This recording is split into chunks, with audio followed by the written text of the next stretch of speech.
to galacticconnection.com, one of the most popular blogs on the World Wide Web today for alternative news. Stay tuned for the latest information on our world shift from enslavement to galactic involvement, as well as current intel on any blockages impeding us from our sovereign birthright. Knowledge and self-mastery are key at this time. Our commitment is to present you with the latest breaking conspiratorial articles, off-world messages, exo-politics, cutting-edge technologies and sciences, and also an ever-significant intertwining of spiritual support and metaphysical scope that one needs to dive down the rabbit hole in search for truth with balance. We are truly on the horizon of a new golden age filled with the promise for more love, worldwide peace, and accelerated intuitive skills, where every living being can exist in cohesion and abundance. It is whatever we envision and dream this new world to be. I say to you now, let's redefine the new world to the beginnings of our own precious heaven on earth. Galactic Connection is here to provide the pulse of Mother Earth through an eclectic range of interviews each Tuesday afternoon from 3 to 4:55 p.m. Pacific Standard Time, Station 2 on BBS Radio, expanding your perspectives on how we can once and for all take back our freedoms, our joy, and our connection with our mighty I Am presence. Our intention remains true to connect hearts and minds everywhere in order to obtain global unity and galactic and universal acceptance. Our discussions will continue to cover anything to do with galactic society and our involvement with our galactic brothers and sisters. Our guests are experts in their fields, and our radio shows have been coined as some of the most thought-provoking out there. In addition to our daily blog, which runs 365 days a year, we also offer a realm of healing services such as our world-renowned implant removal processes, our spiritual past life clearings, our galactic violet ray alchemy from Alexandra, who shares in the lineage of Merlin, and other cutting-edge healing technologies. Check our site out at galacticconnection.com now, sending you a wave of light, love, and inspiration, and a personal hug and thank you for listening to our Galactic Connection radio show and visiting our blog today.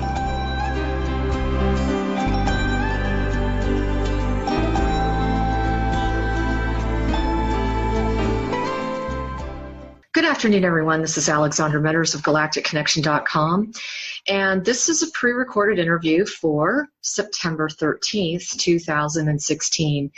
This is a very special occasion for me. This is the day that my father was born. He is no longer with us in the physical reality, but we always celebrated our birthdays together. Mine was on the 12th, and his is on the 13th. So, special day for me.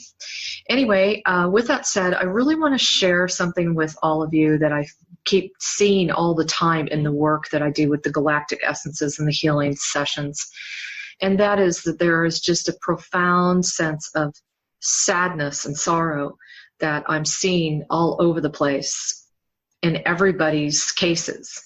And I just want everyone to ask themselves, does this feel like it's really your stuff? Because in many ways it's not. I mean, it is, but it's not. It's really more planetary. Sorry, that's my dog. And because of the fact that we've talked so much about all the abominations and the pain and the suffering and everything that's going on the planet, the fact that we're actually seeing it surface, we're really watching it play out, we're in our third eye and in our etheric body, we're really seeing the abominations of what one living being has horrifically done to another. And this is causing us to really have to process a lot of information, especially for those who do an incredible amount of behind-the-scenes work, such as myself and others. This is a pretty heavy load that we've been trying to sift through, process, forgive. And let me tell you, it's really, really crucially important that we do this sooner rather than later. If you're feeling an immense amount of sadness, discouragement, depression, just feeling really suffering and feeling just like a heartache for the planet, please take the time to release that as soon as possible, because we need this. We are literally releasing this for not only Mother Earth, but for all of us in the mass consciousness. And we're the ones that are the valve to let it go. So I just want to remind everyone that this is a really important time to take and give yourself permission to be okay with that, and to forgive yourself if you feel that you've participated in any way in causing this pain and suffering in any of your other lifetimes. As far as I'm concerned, you know what, the days of having to really work through stuff and process and analyze and understand, I don't know about you, but we're at the end of this road. I think it's just get her done. So try to do your best and just release, release, release. Just command, call forth the Divine Father and Mother, command and show and be dedicated to your intention to let this go. And this will really assist all of us, including the nature kingdom. Everybody's in this together, and it's not been a bed of roses, as you know. But we are getting to the end of this road, and there's been just a phenomenal amount of victory. And there's just so many cool things going on. So with that said, I did want to share with you who I'm going to be interviewing today, and that is Tolec. I'm not sure if everyone is familiar with him, but he does have quite a presence out on the internet. And Tolec is a human representative of the Andromeda Council, an intergalactic, interstellar, and interdimensional governance and development body of aligned benevolent star systems and planets of sentient, intelligent life for worlds in both the Milky Way and the Andromeda galaxies. He's been given the name Tolec on an Earth-based public persona name by 5 individuals with whom he regularly communicates, who are stationed on the primary Andromeda Council biosphere. There are presently 12 Andromeda Council biospheres stationed in the solar system, 3 of which are relatively close to planet Earth. Tolec's first conscious, fully awake contact as an adult in 1993 occurred, which was when his principal Andromeda Council contact person, the commander of the primary Andromeda Council biosphere, who, like Tolec, is originally from the planet Dakota in the Taygeta star system in the Pleiades. Tolec learned from this man that Tolec's soul origin was first birthed on the planet Dakota and the genesis planet of Lakota, Dakota, Nakota, and many other Western Native American peoples. How cool is that? In late summer of the 1993, the same commander took Tolec on 3 closely clustered together but separate time travel trips, via an Andromeda Council scout craft back to the time of the 1840s. And he was reviewing the area of rural Kentucky and West Virginia to observe the family of 4 in their day-to-day life struggles. Tolec's Andromeda Council contact people indicate that they have been in communication with him in various methods all the way back to the time that he was 5. So I think you'll find him very interesting, and you'll enjoy his warmth and kindness. So stay tuned. We've got lots to talk about. Take care. Okay. Hello, Tolec. Good to see you. I'm glad you found a place that you can chill out under the, I think you said it was under the umbrellas, right? With the blue skies? I'm actually under a veranda outside of Panera Bread. And yes, it's wonderful. Okay. Shaded, quiet. Yes. Good. And, you know, I was just telling him, as the audience is listening, I was just telling him that he stepped up because he went from Dunkin' Donuts to Panera Bread. Yes. A big step up. Yeah. So anyway, Tolec, I would like you to introduce yourself to those that are not familiar with you and just kind of give them a little bit of a vibe as to how this all began for you. Okay. Your involvement with the Andromeda Council. Like, I did talk a little bit about that in your intro to this interview. Okay. This may be something that gives people a more of an insight as to what your life has been like with this contact. Sure. It all pretty much started in the late summer of 1993. And to provide a bit of a backdrop, I was raised and educated in New England. People would consider me to be a white collar guy, suit, coat, and tie. I worked in the healthcare software industry for a number of years, And after about, I don't know, 10 years or so traveling across the Northeast corridor and across the country, I decided I needed a change of life. I was tired of the densely populated Northeast and being on the same highways quite often. And so I looked at a map, decided that I would move to either Colorado or Arizona. The greatest opportunities came in Arizona, and I moved to Tucson in the winter of '91. And shortly after that, I started to have some pretty amazing experiences. And I'll tell people categorically, first off, that where I chose to live, the first iteration of my experiences of many years in Tucson was basically due north and like north, what they would call northwest of the center of Tucson, up against the Catalina Mountains. Oh. And I could sit back out there on almost any given Friday or Saturday night after having been out with my business partners or otherwise, and sit out on the back porch and watch little lights dance across the mountains all the time. There's always things going on up over the Catalina Mountains. So it's one of those busy places for what people would call UFOs. So no accident for you ending up in Tucson either. No accident. And it's, just to be clear, I had never had any conscious contact experiences before I moved to Tucson.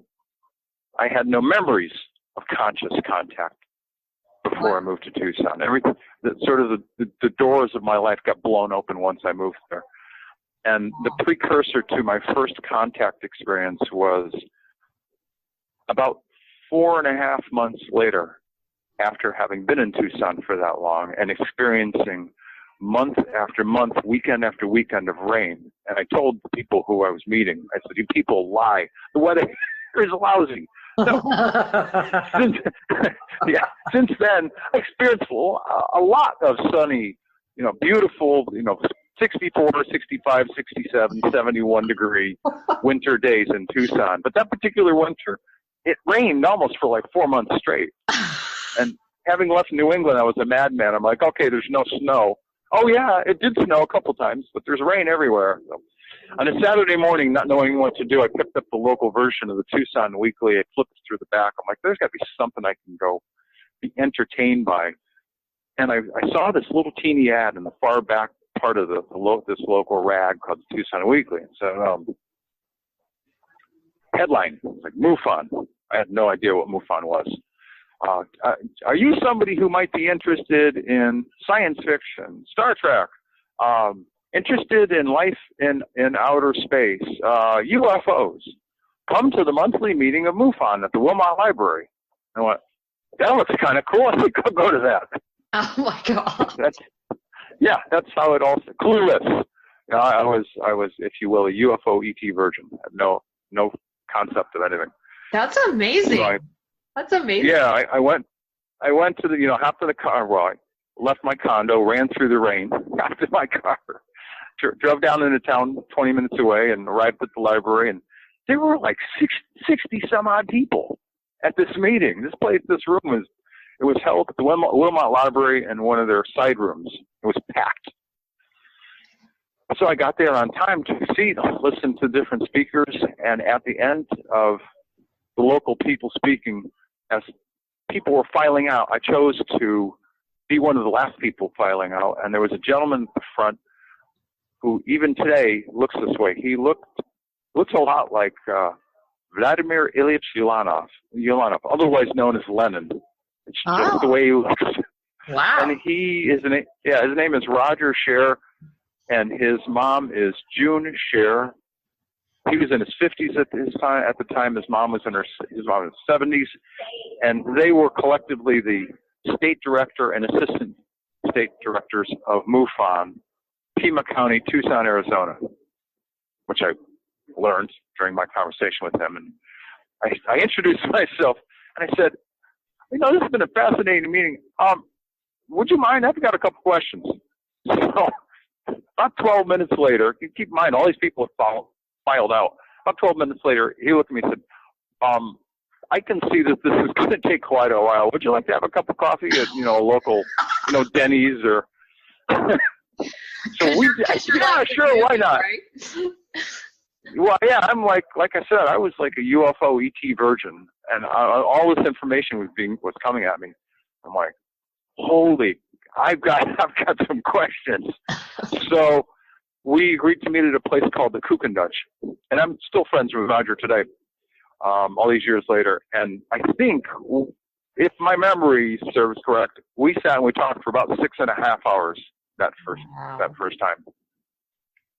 So were you able to get out of bed the next day because you just got hit with so much information and process it? Oh, my head was spinning, that's for sure. A year and a few months later, in the late summer of '93, and I know I just jumped, but I was working. I was working stiff, suit, coat, and tie, corporate world, healthcare software industry. And I was sleeping. It was like, I don't know, about 3:45 in the morning. Yeah, 3:44, 3:45, something like that. That magical time. That's what I was going to say. That's a perfect time for them to show up.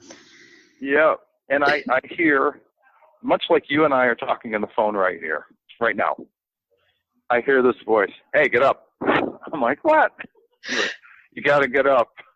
And you got to get dressed and you got to go meet me. I'm like, oh, man, do you know what time it is? Yes, I know what time it is. Now, I'm having this dialogue with this gentleman in my brain because I wasn't using the phone. He was speaking with me telepathically. The strange thing is I recognized his voice right away. Now, I know through the course of your life, and probably many of your listeners, you go through the course of your life and you get into your 40s or 50s, and there are people whose voices you know because you went to college together or they're from your hometown, whatever. Yes. And immediately when you pick up the phone, that's who it is. Well, it was that kind of experience, except we were speaking telepathically. Huh. And so I said, you want me to do what? Yeah, I want you to get dressed, get in your vehicle, drive down the highway. I want you to pull off at the exit that's right off of I-10 for I-19, the San Javier Mission exit. There's going to be a dirt road off to the right. Go about 1/3 of the mile into the desert, something like that, and you'll see me standing there by my craft. Yeah, okay, fine. All right. So I get up, I'm like rubbing my face. I'm like, 4 in the morning. Go to the bathroom, get dressed. Off I go. I traded in my black Nissan Maxima leather-loaded vehicle for a 1985 Ford Bronco beat-em-up. So I hopped in that thing and I drove down the highway and took the exit and found the dirt road and pulled off into the desert. I come through this last little wash, and it's pretty flat out there, but there was this wash, and he came through it, popped up over the side, and there he was. Amazing. There's a silver craft, what people would think to be sort of the Billy Meyer Pleiades kind of looking Beamship 2. Yeah. Kind of, 35 to 40 feet in diameter, sort of satin silver finish. And he's standing outside this thing. This guy's like 7'4" or 7'5", one-piece jumpsuit, dark brown hair. He looked like a Native American, tall Native American, dark brown hair pulled in the back of his head. So I hop on my Bronco, and I'm like, hey, good to see you. Long time no see. What the hell are you doing here? He's waving at me. He's like, would you please hurry up? It's now like, I don't know, 5:15, 20 after 5 in the morning. And he's like, some people are going to work today, and we don't necessarily want them to see, my craft sitting here. We're not that far off the highway. Yeah, it's good to see you. He's like, will you please hurry up?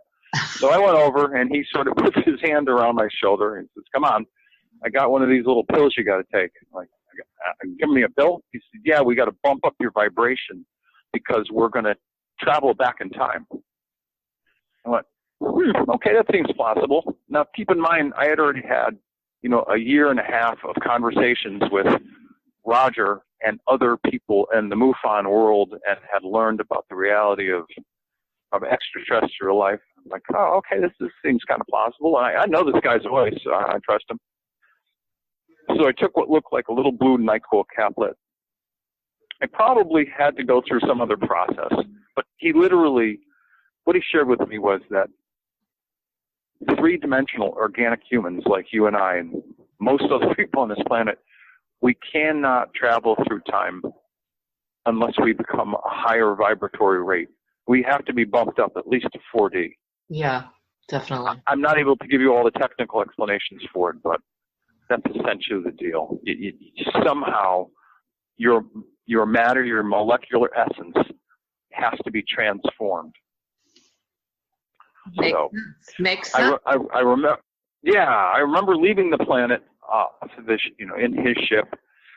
Actually, the strange part was, I get inside and I'm really not a technology guy. I'm really all about people and personal growth. But I'm looking around, seeing some pretty amazing technology. I'm like, wow, this is kind of cool. And how come the inside of this ship looks to be like 125 to 150 feet, but from the outside it looks to be 35 or 40 feet? And he just looks at me and he goes, not now. I'm like, okay. So off we go. And I remember leaving the planet's surface, but I don't remember traveling through space much. They basically, this was a scooter. This is essentially a scout craft. Right. So he keys in the coordinates, and we jump. We go from one point to the next. So I think the total trip from what that at that time was current day 1993, late August, USA. We jumped back to the 1840s, like 1844, 1845, in rural America, Western Virginia, Kentucky. Amazing. And we did that. Yeah, he picked me up. I took the same trip a total of 3 times over the course of about a week and a half. And during each trip, including the last one, we, of course, to use a contemporary term, we were cloaked, so people couldn't see the ship. But we were hovering, if you will, let's call it 100 feet or so, 200 feet maybe, over this homestead out in the country. And we observed the activities of a family of 4. Mom, 26 to 28 years old. Dad, 32 to 34 or 36, something like that. A son, 10-year-old, and a daughter about 3 or 4. Blonde hair, little curls, just a cute little thing. And to bring closure to this story, during the 3rd trip, we observed a fire in the barn. Like a lot of homesteads, they had a field, their own crops. They also had a little garden. They had a shed for tools and stuff, and they had a barn with hay and animals. And the daughter was in the barn playing with, I think it was a goat. And as little kids do, they play and then they get worn out. So I guess she laid down to take a nap. She died from smoke inhalation. Aww. In the barn fire. Yeah. And it was, I was like, this is awful. You're wondering, why did you guys take me here just to see this, right?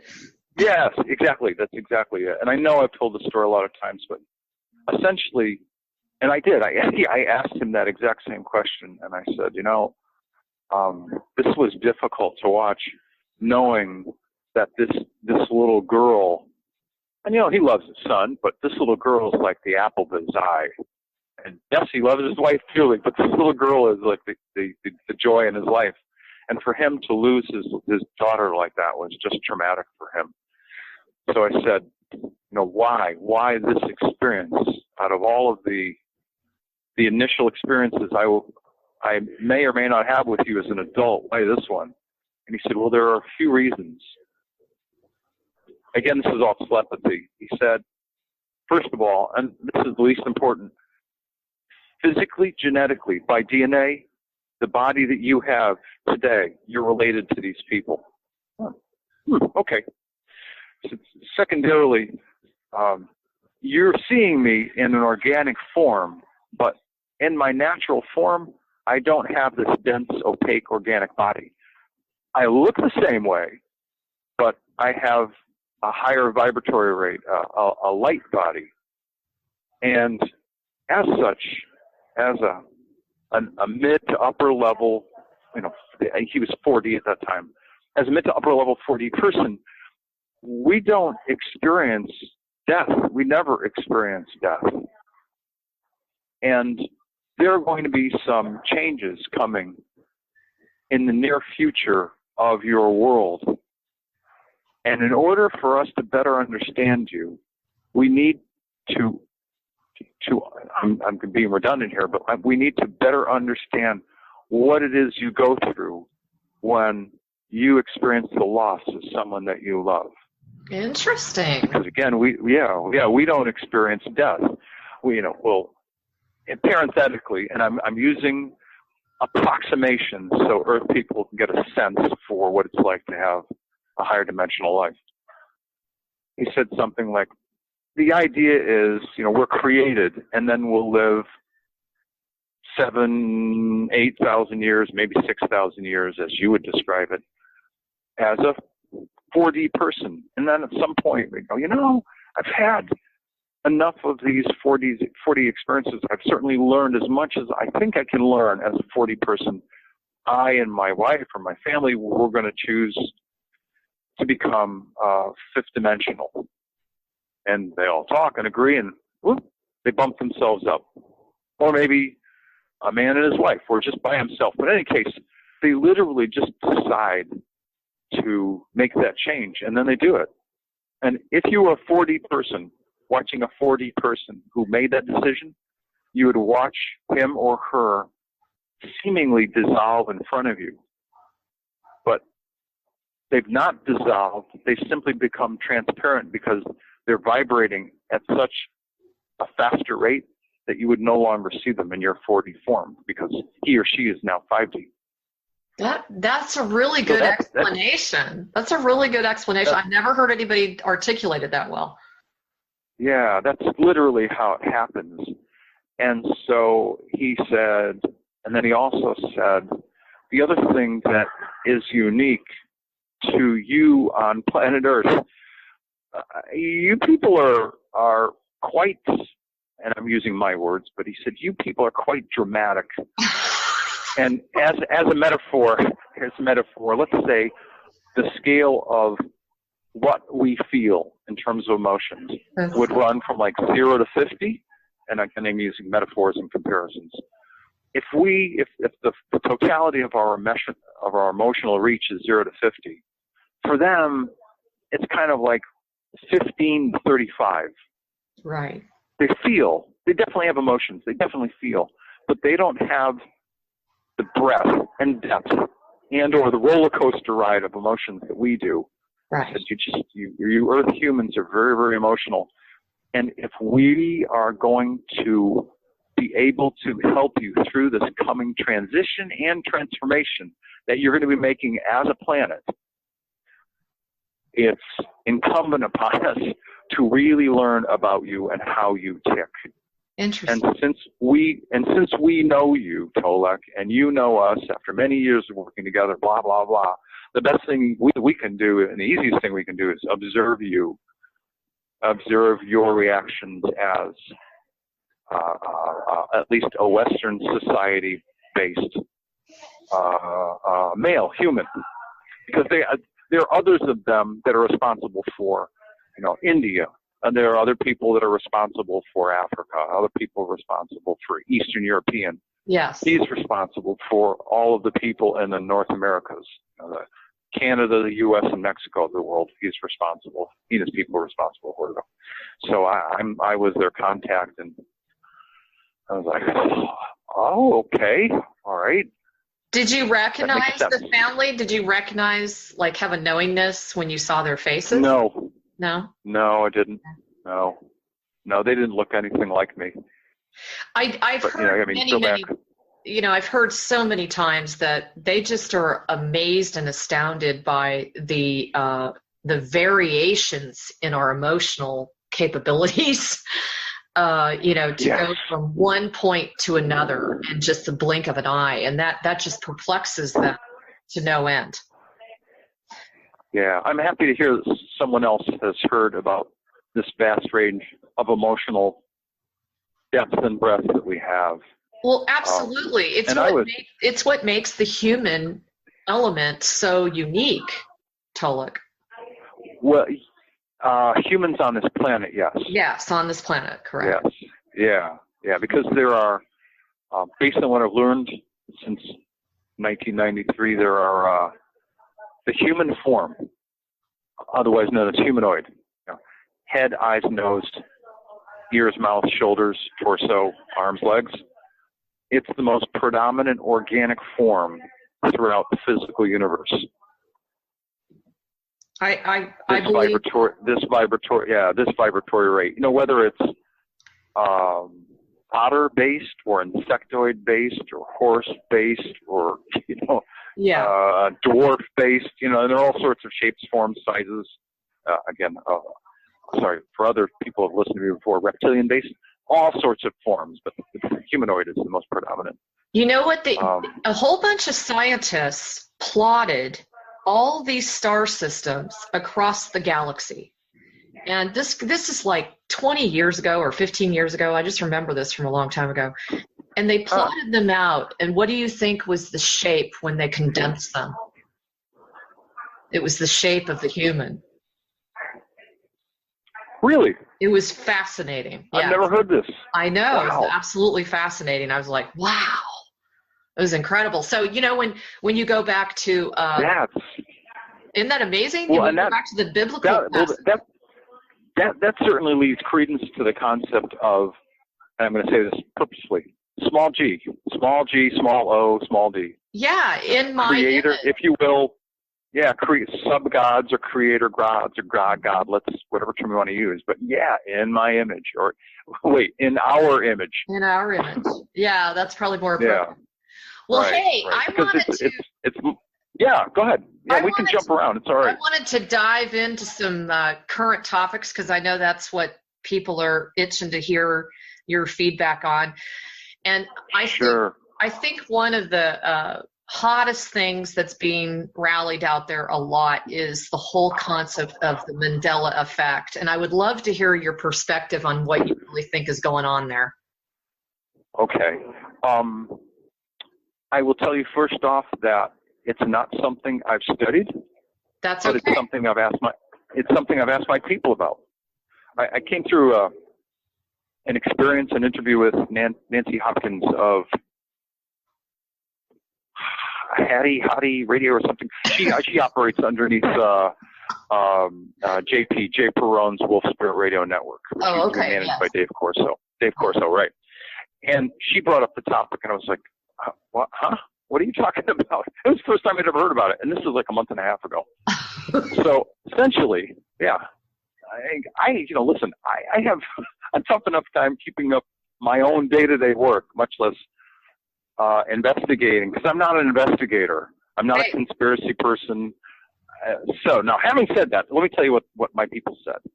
What my people said is, it's another distraction. Interesting. It's another distraction. And it's another distraction because, yeah, sure, okay, let's say that there are beings that are changing some events that have changed the timelines somewhat. Yes. The events are so small and the changes are so unimportant that it's nothing you people should really be worrying about. It is simply a mental distraction. That's all it is. Good. I just wanted to hear what you had to say about it. That's good. That's what I felt when I was being asked about it. Right. Nancy, as an investigator, felt that it was worthwhile for her to dive into it and study this effect and look at all the aspects of it. And I was thinking, this is such a non-issue in the grand scheme of things. Why is she asking about this? So interestingly enough, my own people confirmed what I was thinking. Good. Okay. In their words, of course, but they just said those changes are so small and so unimportant Not a It big is simply it's a mental exercise. It's a distraction. Why are you paying attention to these things when there's far more important things you should be paying attention to? Okay. Kind of thing. Okay, well, So how about, I have so many questions here. I could just rally. Just go ahead. Okay. Go ahead. And we'll explore them. So here's a question that I have about super soldier programs, because I know you talk a lot about that. What would you say is the percentage of the population that actually makes up these programs, these super soldier programs? And the reason I ask that before you even answer is Sure. I do a lot of work, and I end up diving into super soldier past lives and things like that with my alchemy work and my healing work. And I'm finding that it's more common than not. So that's all I want to say. Yeah. I've been exposed to the topic of the super soldier program initially by speaking with Lorian Fenton, yes, who has a number of programs, right? Yes, I know Lorian. She's a nice lady. Yes. Yeah, great lady and bright, very, very bright woman. Here's what I've learned simply because I've asked the questions of my people and what they've told me. First of all, I find it interesting that I was in Colorado last month because, though people may or may not know it, there are a number of underground bases in Colorado. Oh, yeah. And in southern Colorado specifically, there is a base where they are essentially not only developing super soldiers, but they're cyborg super soldiers. Mm-hmm. And they are programmable. Yes. So right now, I'm not even talking about, typical humans who get programmed. I'm talking about what's going on that's dangerous. That aspect is dangerous, but to know that essentially there are scientists that are, working on deep ops, deep black programs that include essentially the Borg. Right. It's pretty scary subject matter, at least from the perspective of the kind of harm they can inflict. I've talked to some people like Randy Kramer and a couple of others, and their experiences are real. And the sad part, I guess if you step back from the personalities and you look at what's going on, what's happened is there are people, both men and women, who either join the military or are drawn into the military, and they're programmed. And unfortunately, when the military or some three-letter agency gets done with them or they release them, they're never deprogrammed. Correct. That's the first thing. Yes. And the second thing is that many of those people act as what the military or the three-letter agencies would call sleepers. And now I'm going to touch on a topic which I'm sure we're going to get to anyway, but it's all tied in, which is why I'm going to address it. I have somewhere in my computer, simply because I got curious one day, and it took me about 4.5 hours to list them all. I listed all of the mass killing events, some across the globe, but mostly here in this country, that began with Columbine, Colorado, and those children that were killed. Yes. Through, 20 of them in the past 1.5 years alone? Mm-hmm. And that includes, Oklahoma City, 9/11, Waco, Texas, these kind of events. These events primarily are set off, if you will, are triggered by individuals who've been programmed by covert, deep black ops. Totally agree. And for quite a while, they're going about their lives partially functional, partially dysfunctional. At some moment, somebody decides it's time to awaken them to do a job. And that is the essence of what's going on and has been going on for the past, I guess, since it's 1999. Somebody corrected me recently. Said, "Oh, it's not the early 90s. It's 99 that Columbine first happened." So we've got like 16 years of events of innocent humans being killed. Now I'll go to the why. And if you want to jump in here at any point in time with corroborating thoughts or information, feel free. I would really like to add to this because sure, please. So the person that I'm referring to joined the Navy and decided to try out for the SEALs. And when they tried out for the SEALs, which was absolutely brutal, one day he was in classroom training, and two men in black came to his desk and said, "You need to come with us now." They took him into a room. Yeah, it had one chair, one table, and no windows. And they asked him to drink this drink. And he drank the drink, and the next thing he knows, he remembers lying on a table in a laboratory with a whole bunch of what he called electrode type devices from head to toe. And he was and his life has never been the same since. And he was completely naked. And he said, and it was the classic MyLab stuff. It was the gray, the Nordic, the reptilian in the room. And there were others, but that was the core. And they were trying to decide if they should take him out because they said, quote, he carried keys. And they are he carried keys. He carried keys. Keys. Oh, he knew too much. Right. He knew too much. Yeah.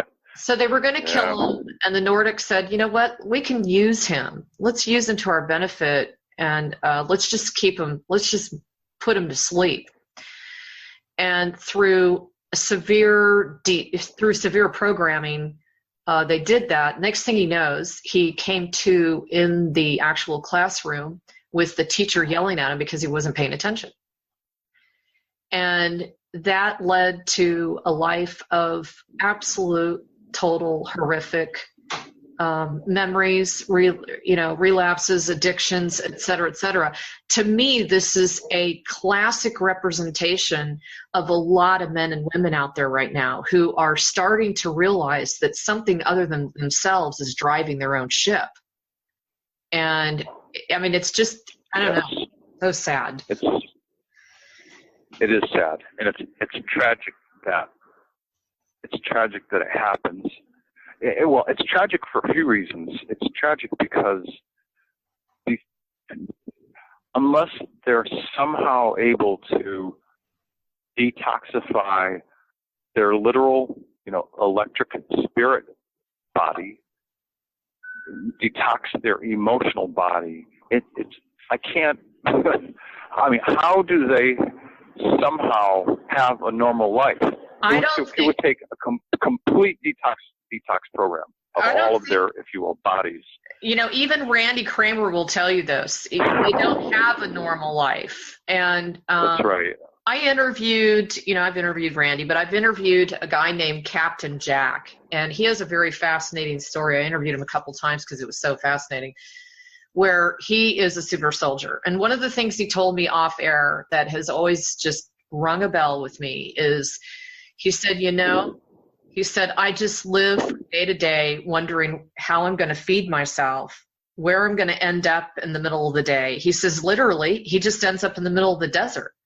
And he has no idea how he got there or what he did. How it got there. I mean, that's their lives. And if they tell somebody, they're going to think they're nuts. So I just was curious if you knew what percentage. It just seems like there's a lot more than what we think. Yeah. I don't know about percentage, but what I do know, and this is one of those, I rarely say to people, you can take this to the bank. But when I first started talking about this topic, I was approaching from people, I'd like you to consider the following. Mm-hmm. I'm not doing that anymore. I'm like, you can take this to the bank. Beginning with Columbine, Colorado, and many of these other events that have been triggered, that have horrifically ruined lives of people. Not only, of course, the people who are programmed and triggered to, if you will, execute these events, but all of the thousands of people have been taken out since then. Here's my summary. These are not random events.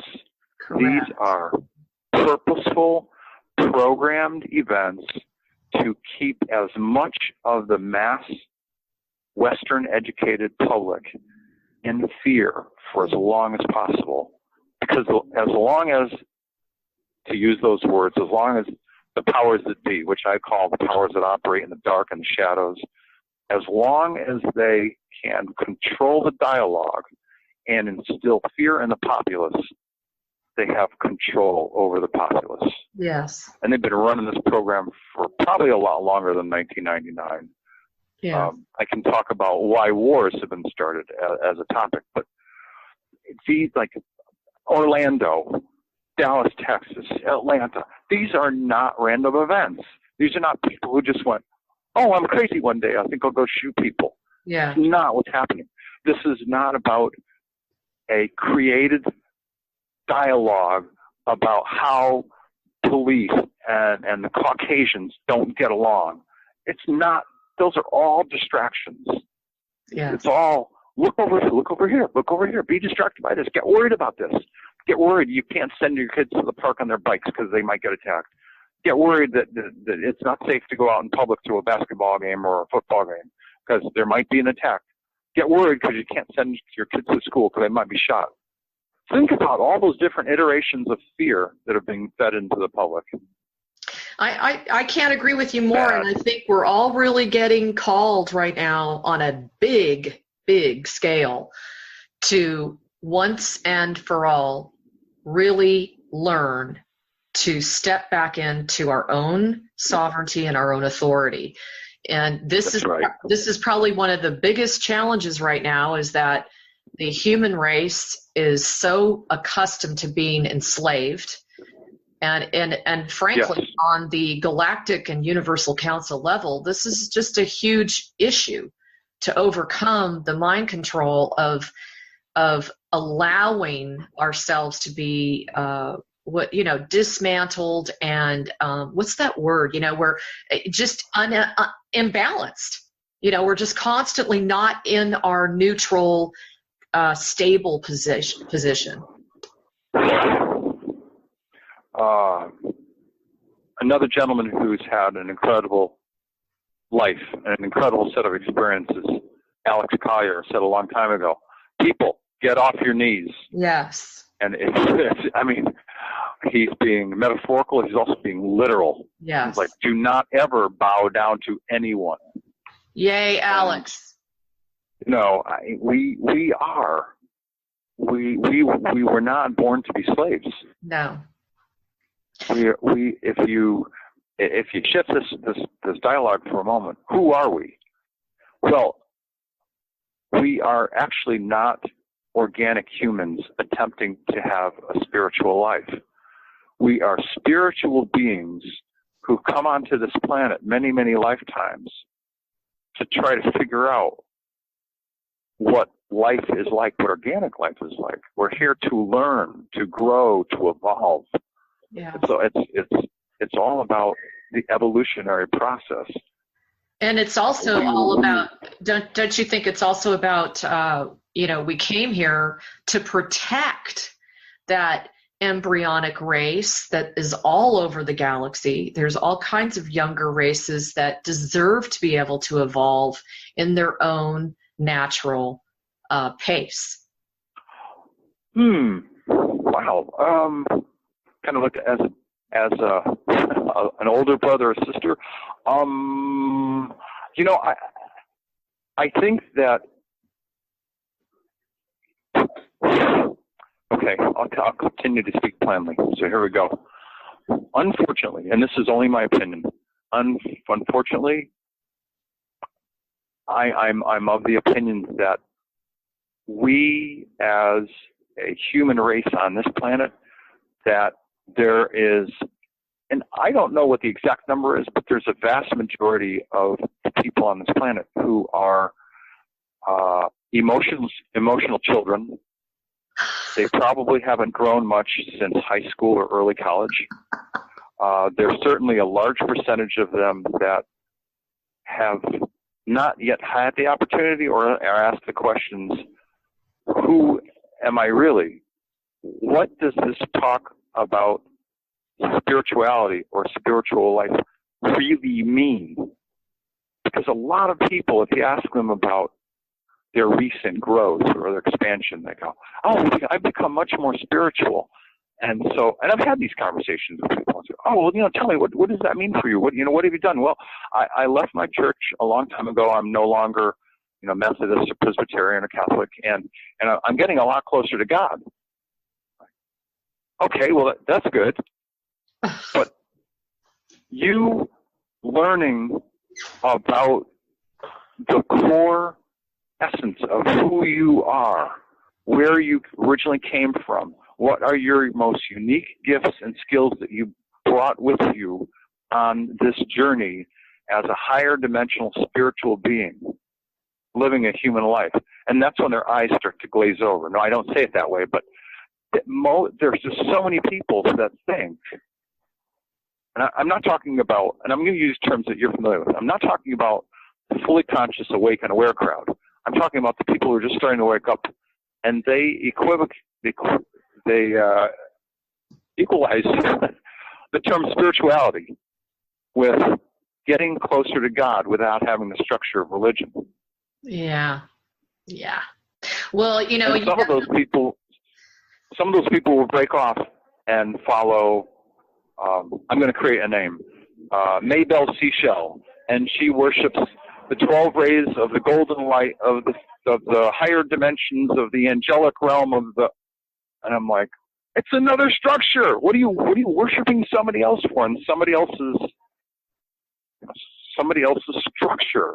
Correct. You don't need all of that. And this, again, these are only my own learnings and my own opinions. But right on. Nope, I'm on the same page with you. So let me ask you this, because I have a very strong feeling that there is an enlightened group that I really focus on myself, because I feel that they will be the masters to assist this other group that you're discussing, okay, that really has not had the capacity to really reach who they are or their spirituality or who are they serving, where do they come from, that kind of thing. I mean, there's still such an immense fear around that, Right. But I was going to ask you, knowing the status of humanity as it is today, and knowing that, we've talked about that there's 22 races, and that there's all this attention being put on us and what we're going to do and how we're going to make decisions, do you not feel that there was a very specific group of us that were sent in very specifically to bring this transition forward, because that huge group of humanity is just not capable of pulling it off at this point? Interesting concept. Just curious what you think. Yeah, I'm certainly aware. I don't have the kind of details and knowledge that Alex Collier does regarding the 22 races, and his historical knowledge regarding that topic is very, very deep. He's very good at it. Mine's a bit different, but I'm clearly aware of the fact that from a biological perspective, DNA, different humans, there are at least 6 or 7 different humanoid races that are living collectively on this planet, and there are probably a lot more. But I'm getting away from the topic. Here's what my people have told me. Sometime around 100,000 years ago, as we would calculate time, a number of us, you could call them starseeds, for lack of a better word. Mm-hmm. We came in from other star systems, other dimensions. And the number that my people have told me is about 70, roughly 70-75% of the humans walking this planet today, that those souls are from different star systems. Okay. And the roughly 25 or 30% that are still here on Earth, they've been here on Earth reincarnating over and over and over and over and over again. And they go back to, they're like the pre-Lemurian people during the period of time when the planet was starting to fall in vibration. They've been here for a long, long time. So those of us that come from other star systems, it's my knowledge, who've been coming here for only about 100,000 years. I learned that myself, I've been coming here for 75,000 years and living a variety of different lives. Do I also think that there are individuals who choose to wake up because it's part of their own, if you will, part of their own blueprint? And they're here, you, I, other people. They're here because they want to help.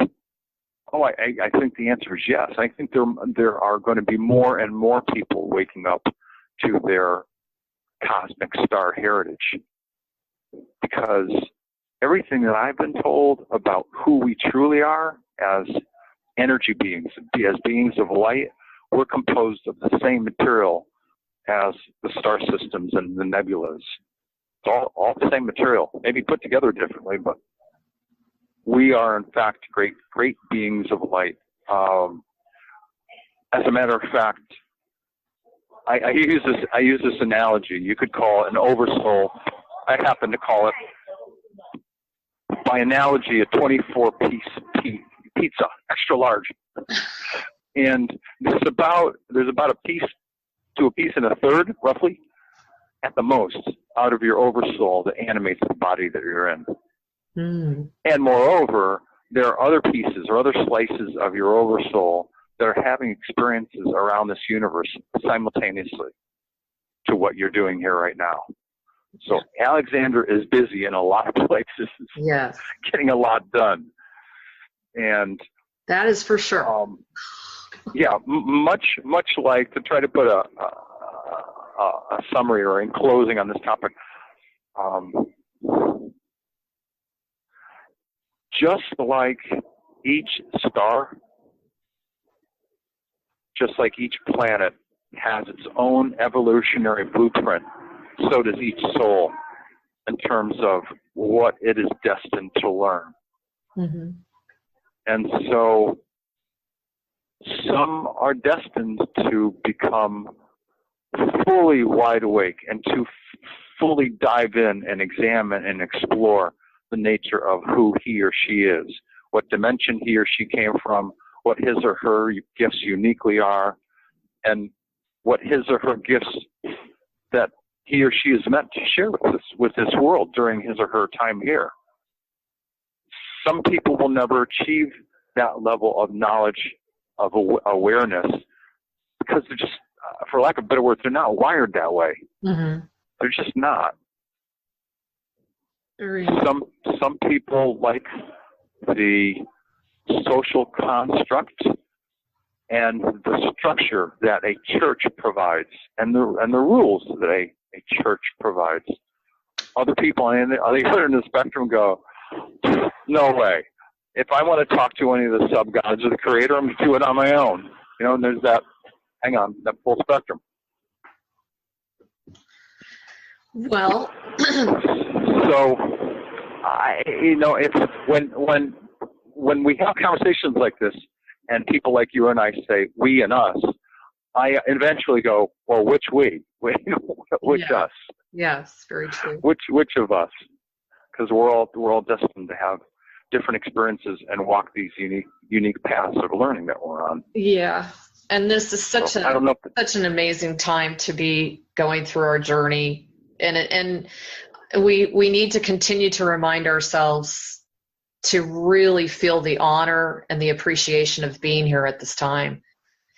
because there's an awful lot of beings. I know they don't want to come here because it's, Earth is kind of pegged as the hell of hells, but at the same time, what we're going to be gaining from this experience is like probably nothing we can even really wrap our heads around. I'm just constantly told that from my God. And that's something I wanted to ask you. So when you're speaking to your council, what do you feel are their biggest concerns for the plight of humanity at this time? Well, I'll be clear about who I'm talking to. When you ask this question, I want to clarify so that people understand.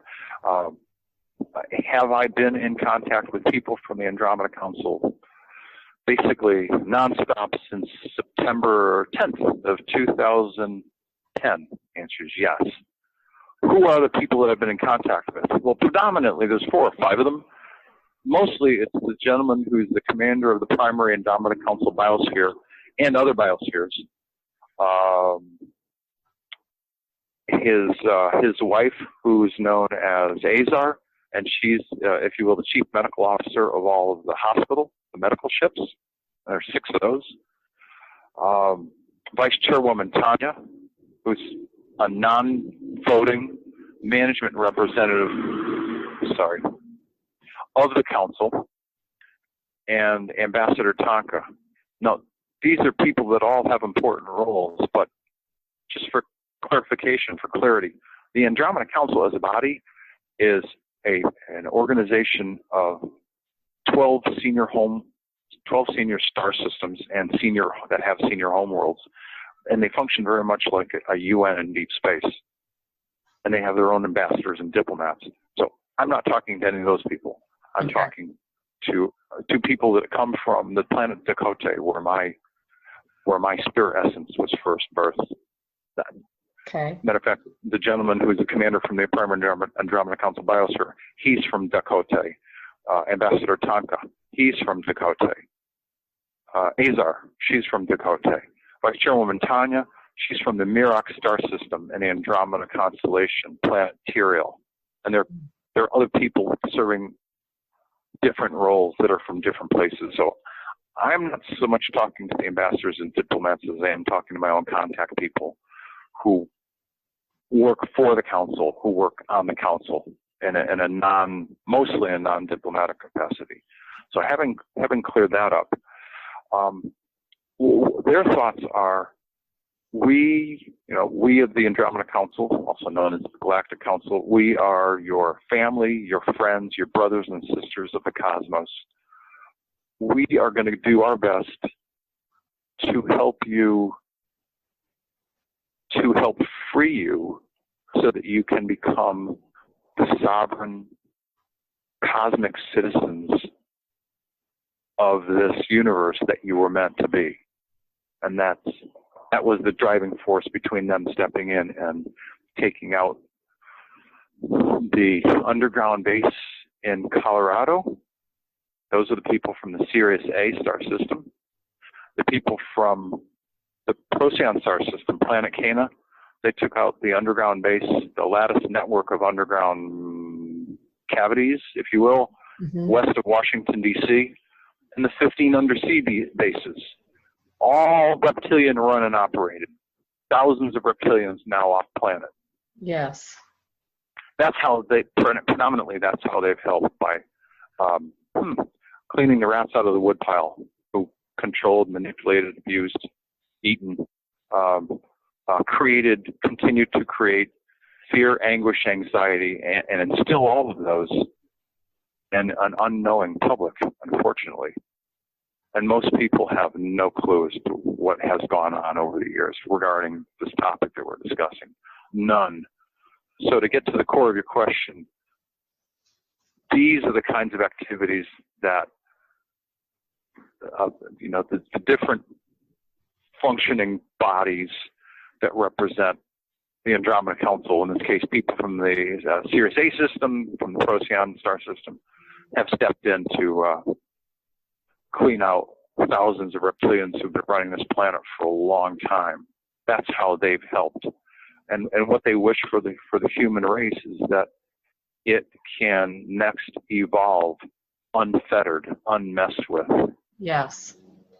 To live a more free, a more enlightened life, to be able to tap into our greatest potentials. So I'm not sure that exactly answers your question, but that's essentially what they've been doing and what they hope for us. And we're heading there. It's my understanding that this is not well, is this going to happen for the planet Earth? Might this happen? And that is not the case. Based on everything they've told me, this is going to happen for the planet Earth. Planet Earth will evolve, and she will become a higher dimensional world. And some of the beings and some of the people on this planet will evolve. Not everyone will choose to. I have gotten the same information from my own guidance, and I work with a Syrian high commander. I also work with a Pleiadian commander and several other various beings. I always want to say people, but that they correct me all the time. But, well, yeah, it's because, yeah. But, I can tell you that I just got back from being gone for 30 days, and we did a lot of planetary missions through that period of time in the location of Virginia and Maryland, and we got some serious stuff done. We got some serious victories. So, really good stuff. I'm glad we're having this conversation, because you and I have never had this kind of conversation. So I'll ask. We're going to switch roles for a moment. Is the information and the kind of information that I'm providing, now the words may not be exact, but is the information that I've been sharing with your listeners and that you and I have been talking about, is it pretty consistent in terms of what you've been hearing from your higher dimensional people, your star people? Yes, we're very much on the same page. And as I said in a prior interview, I'm still like on a kind of a gag order with some of the things that went down, but I can tell you that there were, since probably March of this year, there's been an extremely active campaign. I have been involved, as have been many other, I'm going to call them light workers, as well as the allied forces that we work with, and as well as the underground militia that we work with. There has been a huge amount of clearing. And what we continue to find, because what is fascinating is when I listen to you and you talk about the underground facilities that have been cleared and the reptilians that have been cleared, I get that. I get that that's true. What is very interesting is that these types of tunnel systems and these types of underground networks, I don't know how else to say it, they're multi-tiered. Yes. And yes, because of that, we just cleared out a whole nother tier of that. So yeah, and I've used the words lattice, like the one west of Washington D.C. underground. Yeah. The one that was taken out in August of 2011. That was a lattice network. Yes. Of, I don't want to call them not quite bases, but facilities. Yes. That was well into Virginia. Oh yeah, and they spread all the way across the world. I mean, depending on where they end up. I mean, they're very intricate. Very intricate. There was one. I'm pretty sure.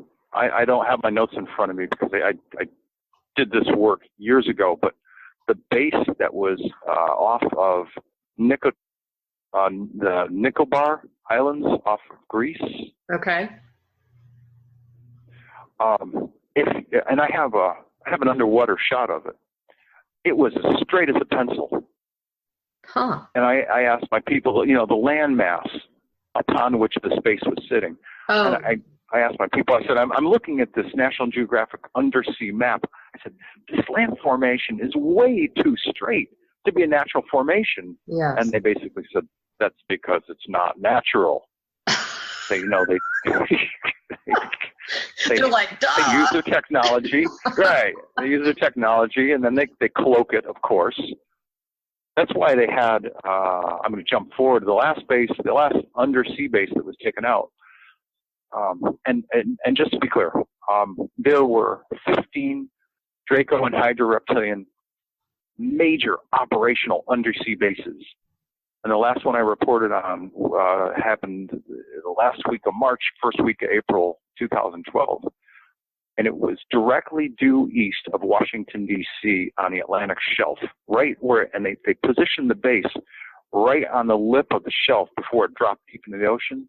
And it was so heavily cloaked, it took our people like 3 to 4 days to find this damn thing. Wow.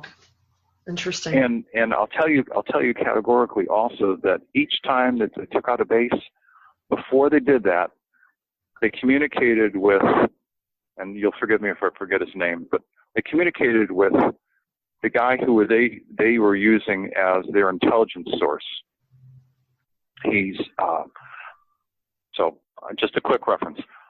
As we learned on the history of this planet, regarding the history of this planet, we had both swamp, if you will, swamp wandering, fern and algae eating, vegetarian dinosaurs. Mm-hmm. Basically, they eat plants. Well, we also had meat-eating dinosaurs, Phylactosauruses and Tyrannosaurus rexes and all those. So the reptilians we were dealing with were meat-eating. Yes. Draco and otherwise. Well, there's an individual who is part of, if you will, vegetarian reptilian race. They're ancient, they're wise. I wouldn't call them warm, but they're very, very intelligent, and they're very peaceful. And this guy was providing intelligence information to our people so that we could find these different undersea bases. And pretty much it's because of his help our people were able to find these bases. And I just learned recently, I've asked, I said, it seems that the people in the Procyon system did a lot of the work. And my people said, yes, they did, because they originated this high frequency and compact, low resonating thumping technology. And they shared it with a number of the members of the council. Mm. And I've learned that it's like 8 or 9 out of 12 now have this technology. Mm. So we're talking about people from Antares, M103, Procyon, Vega, Capella, Polaris, Sirius A. Wow. They all have this technology. So, and each one of these members of the Galactic Council, as they're known in deep space, they have their own councils. They have their own representative councils. So what I'm learning is that this thing called the Andromeda Council, or otherwise known as the Galactic Council, it's like sort of like the mother council of all the councils. Yes. and to comment on the and so therefore, I just wanted to interject. So I was just going to say, go ahead. Well, I just wanted to say the Procyon, I'm going to call them units that have arrived here. From what I've been told, we would not be where we are today without them. That's correct. Yeah. Those are the guys that took out most of those 15 bases. And essentially, their senior holding world, known as Planet Keena, Keena, they had been subjugated by the reptilians for years. And they got to a point where, like, we cannot live like this anymore. Right. We must free ourselves. And they came to learn which frequencies would disable reptilian minds, would so mess with them that would either destroy the reptilian mind or frequency-wise just scramble it completely. And that's already happening. Frequency. Yeah, that's already correct. Happening. I'm glad you brought that up because Yep. I was doing some work with my fellow healer, Jeff Godfrey, and he was able to download specific frequencies in order to do so. And he actually saw it right in front of his, I'm basically saying on the spirit plane. He actually saw Yeah, he saw the way it actually interacted with their bodies. I'm really happy to hear this information and have what I've learned be confirmed. It's always great when people I've never had a conversation with before of this kind of depth, that they come forward with third parties. Yes, I know. Don't you love confirmation? It's great. Confirmation's always the key. Hey, I want to. Yeah, it's wonderful. Yes. Quickly diverting over to a subject near and dear to my heart. How are you feeling? What are you hearing from your contacts regarding the Atlantean grid system? How is that impacting where we are right now? What do you think? Energetically, I had a really difficult week. Now, it's rare for me to have, because of this conference I'm planning, that kind of an event takes a lot of attention, a lot of focus, and a lot of energy. Mm-hmm. The week I had this week was almost felt like something was pushing a compression wave down on top of me. Yes. And it felt like there were these compression wave frequencies that were trying to mess with me getting my work done. And I've talked to a few other people, and they've used different words to describe this feeling. And we're not talking about the new positive energies that we're coming into in the solar system. No. These are the bad guys purposefully putting out compression waves to mess with people. Yes. That's what I felt this week. I'd heard other people describe in far worse terms what they were going through. Because, of course, some people are more sensitive to these energies, some other people are less sensitive. But that's what I felt this week, and specifically this week, not before that. Interesting. I got to tell you, what I have seen etherically is this very thick, kind of brownish grayish wall that has been sent out and targeting the enlightened community. And everybody that I have spoken to practically has felt that in one way, shape, or form, they have felt thwarted, lethargic, confused, frustrated, confused about where am I going? Why am I even here? Oh, I might as well just give it up. There was this. I've had just like brief moments of that, and that's not me. That's not the way I'm wired. Me neither. At all.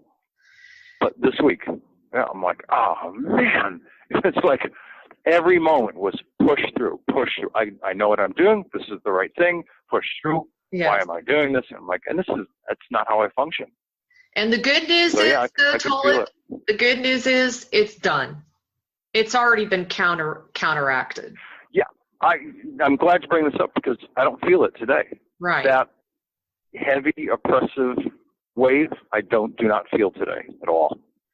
And so good work. Whoever did the work, good work. Well, and I just want to take my hat off to, I can't help myself, but I love my audience and all those that are out there, even if you're not my audience, who are doing this work. My heart extends out to yours for the immense amount of work that's being done by each and every one of us, whether we're conscious of it or not, during the dreamtime state or actually, during covert etheric operations.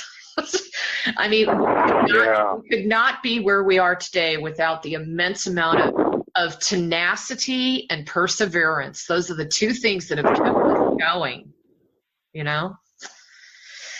But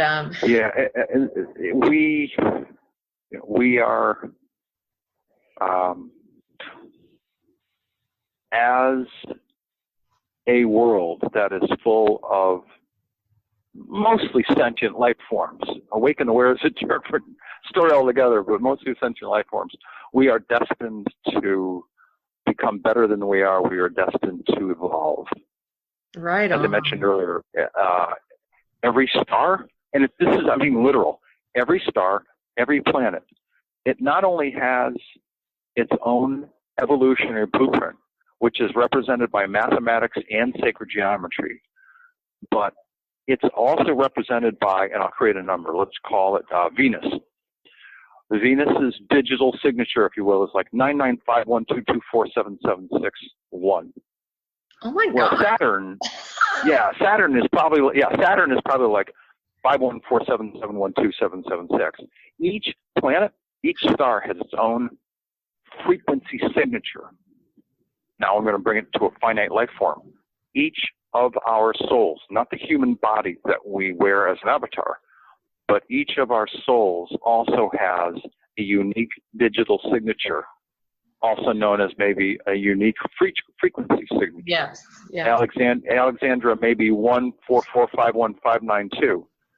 But make no mistake, your people can find you wherever you are because they can pick up your digital frequency signature, your unique signature. That's the only way I can say it. Yeah. Same thing with me.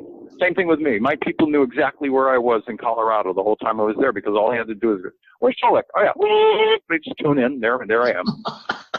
And that's the case for every single soul on this planet. Yes. Everyone. And I'm working with awesome healing technologies that are based exactly on that premise.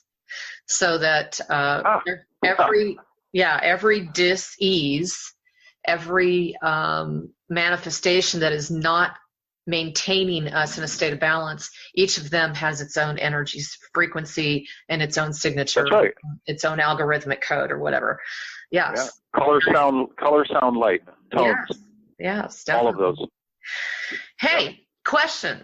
Yeah. Another question. Yes. So what are you feeling and what have you received from, your guides regarding the whole situation with Germany? You've got Angela Merkel. She's taken a lot of heat because she's had an open door policy on immigration because of the fiasco over there. And now she's pretty much telling everybody, I don't want to be in the middle of you decimating my country when you want to play war. What are you hearing as far as Germany goes? And the reason I ask about Germany is I've been told it is one of the pivotal countries. Pivotal, right. Yeah, because they're standing their ground and we're saying, hey, we have a right to our sovereignty. And you're not going to stomp on it. Right. I generally, and I mean this very sincerely, generally, they do not comment on the political affairs and choices of Earth humans. They just don't. They don't because, and here's the way it works. If we allowed ourselves to be, and I'm pausing because I'm looking for the right word. If we allowed ourselves to be influenced by either a higher dimensional race or even a more higher evolved organic race, and we followed the lead of that race, and something went wrong down the road, the first thing we could do is go, hey, you told us to go there. Yes. That was your idea. Yes. Instead of it coming from us. Yeah. Right, instead of it coming from us. And it would be easy, I've seen so many occasions of Earth humans who are not yet emotionally balanced to just point the finger. It's like, I didn't do it. You did it. I followed your advice instead of taking responsibility. So they, in terms of the members of the Galactic Council, the Andromeda Council, they will not interfere in that way. They will not share their thoughts or their opinions with what Earth human governments or leaders choose to do.